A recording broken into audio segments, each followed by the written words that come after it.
Halo rekan-rekan pembelajar, selamat datang di sesi pemaparan akademis kita kali ini. Saya sangat antusias hari ini karena kita akan membedah sebuah fenomena klinis yang sebenarnya sangat lazim kita temui, tapi di balik itu menyimpan kompleksitas biokimia yang luar biasa.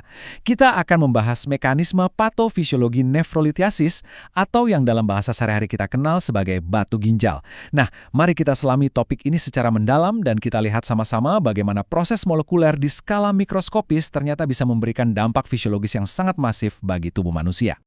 Agar diskusi kita hari ini terstruktur dengan baik, kita akan membagi pemaparan ini ke dalam 5 tahapan logis. Pertama, tinjauan prevalensi dan etiologi. Kedua, komposisi kimia batu ginjal. Ketiga, patofisiologi dan pembentukan kristal. Keempat, sistem inhibitor molekuler ginjal. Dan yang kelima, manifestasi klinis serta diagnosis. Oke, mari kita langsung masuk ke bagian pertama kita, tinjauan prevalensi dan etiologi. Sebelum membahas seluk-beluk selularnya, kita harus paham dulu seberapa signifikan sebenarnya masalah ini di dunia klinis. Coba Anda perhatikan angka ini, 50%. Nefrolitiasis ini prevalensinya terus meningkat secara global. Tapi, pertanyaan analitis yang harus kita ajukan di sini adalah, mengapa? Mengapa di tengah segala kemajuan teknologi medis modern yang kita miliki, setengah dari seluruh pasien yang pernah terkena batu ginjal pasti akan mengalami kekambuhan lagi dalam kurun waktu 10 tahun? Angka 50% ini mengindikasikan dengan jelas bahwa kita tidak sekedar berhadapan dengan masalah mekanis biasa, kita sedang menghadapi sebuah kelainan metabolik sistemik yang terus-menerus memproduksi masalah dari dasarnya. Untuk menjawab misteri kekambuhan yang tinggi tadi, kita beranjak ke bagian kedua, komposisi kimia batu ginjal. Pendekatan pengobatan yang tepat itu bergantung sepenuhnya pada pemahaman kita terhadap rancang bangun kimiawi dari batu tersebut. Kalau kita melihat proporsinya, poin krusial yang harus diingat adalah batu ginjal itu bukan penyakit tunggal. 75 hingga 80% didominasi oleh kalsium oksalat. Lalu, ada asam urat sebesar 10% yang sangat dipengaruhi oleh tingkat keasaman urin kita. Kemudian, ada batu struvit sebesar 10%. Nah, ini unik karena ini adalah batu infeksi yang didorong oleh bakteri pemecah urea seperti Proteus mirabilis. Dan terakhir, porsi kecil sekitar 5% adalah batu sistein yang murni akibat gangguan genetik pada transport asam amino. Memahami perbedaan proporsi ini adalah langkah pertama yang mutlak menuju diagnosis presisi. Tentu saja, faktor pemicu di balik komposisi ini sangat beragam, mulai dari hiperkalsiuria, fluktuasi pH urin yang ekstrim, infeksi bakteri, sampai catat bawaan pada asam amino tadi. Kalau kita tarik ke literatur ilmiah, dominasi kalsium oksalat itu sering kali punya korelasi langsung dengan makanan sehari-hari yang tinggi oksalat, contohnya bayam. Sementara itu, batu asam urat berhubungan erat dengan jalur metabolisme purin, yang sering kali diperburuk kalau kita mengonsumsi protein hewani secara berlebihan. Jadi, genetika dan gaya hidup kita benar-benar bertabrakan langsung di dalam saluran kemih. Pemahaman ini membawa kita ke bagian ketiga, yang merupakan jantung dari kelas kita hari ini, patofisiologi dan pembentukan kristal. Disinilah kita akan melihat jalur perakitan biokimiawi secara langsung. Harus kita sadari, pembentukan batu ginjal itu bukan kejadian ajaib yang muncul dalam semalam. Proses ini bekerja melalui 4 tahapan fisikokimia yang sangat pasti. Pertama, supersaturasi. Kedua, nukleasi. Ketiga, agregasi. Dan keempat, fiksasi. Mari kita bedah mekanisme mikroskopis ini satu persatu, agar Anda bisa memetakan proses utuhnya. Kita mulai dari tahap pertama, yaitu supersaturasi atau kejenuhan berlebih. Ini adalah prasyarat mutlak. Bayangkan Anda sedang melakukan eksperimen di laboratorium kimia. Anda melarutkan garam ke dalam gelas berisi air. Pasti ada titik maksimum di mana air tersebut tidak sanggup lagi menahan garam kan? Akibatnya, garam itu jatuh dan kembali menjadi padat. Nah, di dalam ginjal kita, urin adalah pelarutnya, dan mineral seperti kalsium atau oksalat adalah zat terlarutnya. Secara logis, apa yang mengubah dinamika fluida ini sampai memicu supersaturasi? Ada 3 variabel utama di sini. Pertama, volume urin yang rendah akibat dehidrasi, yang artinya jumlah pelarutnya berkurang drastis. Kedua, ekskresi zat terlarut yang berlebihan dari darah. Dan ketiga, pergeseran ekstrim pada pH urin. Cukup satu saja dari 3 pilar ini berubah, itu sudah cukup untuk memicu badai kristalisasi di dalam ginjal pasien. Begitu urin mencapai titik jenuh, molekul-molekul ini akan mulai bergabung membentuk inti padat. Inilah tahap kedua yang kita sebut nukleasi.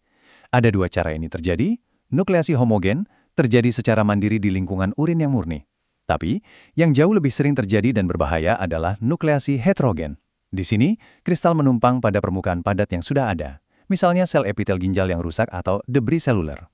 Debris mikroskopis ini bertindak ibarat katalisator yang secara dramatis mempercepat laju pertumbuhan si kristal.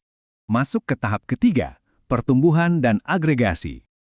Di fase ini, kristal-kristal kecil tadi mulai saling menempel satu sama lain, membentuk massa yang lebih besar.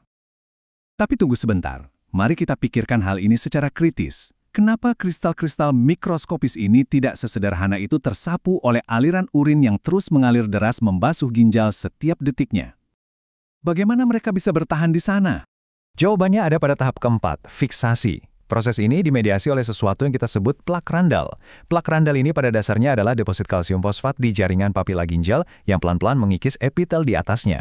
Saat lapisan epitel itu terkikis, deposit ini terekspos langsung ke aliran urin.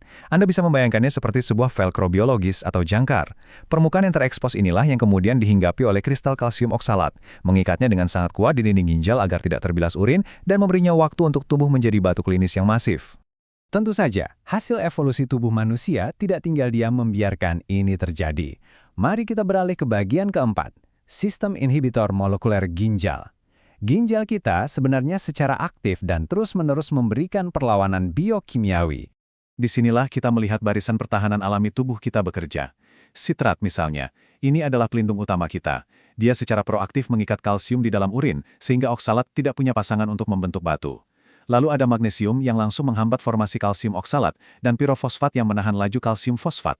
Dan jangan lupakan protein spesifik seperti osteopontin yang mencegah adesi atau menempelnya kristal pada dinding ginjal. Mereka ini adalah tentara molekuler yang tanpa lelah menyabotase jalur perakitan batu ginjal tadi. Jadi, kesimpulan logis dari seluruh patofisiologi ini sebenarnya bermuara pada satu kata, keseimbangan. Ini adalah tarik-menarik antara promotor atau zat pembentuk di satu sisi melawan inhibitor atau pertahanan kita di sisi lain.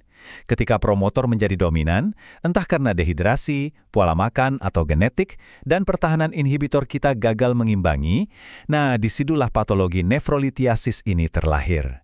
Lalu, apa dampaknya di dunia nyata? Mari kita bahas bagian kelima, sekaligus terakhir kita. Manifestasi klinis dan diagnosis. Apa jadinya secara fisiologis ketika batu ini berhasil merobohkan sistem pertahanan tadi, terlepas dan masuk menyumbat saluran ureter? Inilah momen di mana masalah biokimia berubah wujud menjadi trauma mekanis murni yang sangat menyiksa pasien. Kolik renal, yaitu nyeri pinggang yang luar biasa hebat itu, sebenarnya bukan disebabkan langsung oleh batunya, melainkan oleh kontraksi peristaltik ureter yang secara agresif meremas berusaha mendorong keluar batu yang menyumbat. Lalu ada hematuria, darah dalam urin, yang terjadi karena permukaan batu yang tajam secara fisik merobek mukosa saluran kemih. Dan yang paling fatal, hidronefrosis, yaitu pelebaran rongga ginjal karena urin terbendung secara masif. Semua penderitaan klinis ini ujung-ujungnya berasal dari kegagalan menahan kristal mikroskopis tadi. Karena itulah, pendekatan diagnostik modern kita tidak boleh sekedar mencari lokasi fisik batu tersebut, tapi harus menggali akar biokimiawinya.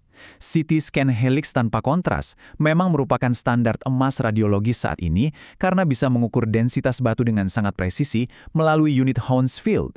Namun, dari sisi metabolik, analisis urin 24 jam adalah instrumen yang jauh lebih krusial. Tes ini memetakan profil harian kalsium, oksalat, sitrat, dan pH pasien untuk mengungkap secara pasti apa yang sebenarnya rusak dalam mesin metabolisme mereka. Memasuki akhir dari pemaparan kita hari ini, saya ingin menanamkan sebuah pemikiran yang provokatif untuk Anda. Mengingat tingkat kekambuhan yang mencapai 50% seperti yang kita lihat di awal tadi, tantangan kita ke depan adalah bagaimana pendekatan kedokteran presisi dapat memodulasi jalur biokimiawi secara individual. Artinya, bukan sekedar menembak atau menghancurkan batu yang sudah jadi, tapi secara permanen mereparasi ketidakseimbangan metabolisme pasien tersebut. Inilah perbatasan pengetahuan selanjutnya dalam riset urologi. Saya sangat berharap pembedahan klinis dan molekuler yang kita lakukan hari ini dapat memperdalam wawasan Anda mengenai betapa kompleksnya fisiologi manusia. Subscribe channel ini, Ruang Dosen, aktifkan lonceng, klik like dan share video ini jika dirasa bermanfaat untuk menyebarkan ilmu pengetahuan ke orang lain. Terima kasih atas antusiasme dan dedikasi Anda dalam belajar, dan sampai jumpa di ruang diskusi akademis kita selanjutnya.